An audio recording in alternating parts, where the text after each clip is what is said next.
ही परिस्थिती आहे सगळ्यात गडदुर्गांची. हा कचरा आहे ना, ट्रॅकर्स महत्त्व करत नाही, कारण की ट्रॅकर्सना आदर आहे, सन्मान आहे गड किल्ल्यांबद्दल, तर ते त्यांचा कचरा सोबत घेऊन जातात. हा कचरा पसरवतात ते पर्यटक म्हणजे जे फक्त पाहायला आलेत आणि फोटो काढायला आलेत, शिकण्यासाठी काहीच नाही. सह्याद्रीशी त्यांचा काही संबंध नाही. पण जे खरे सह्याद्री प्रेमी आहेत ते खरं हा कचरा नाही पसरवत.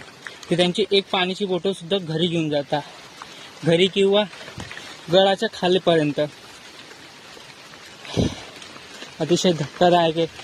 प्रत्येक दुर्ग आणि गडांची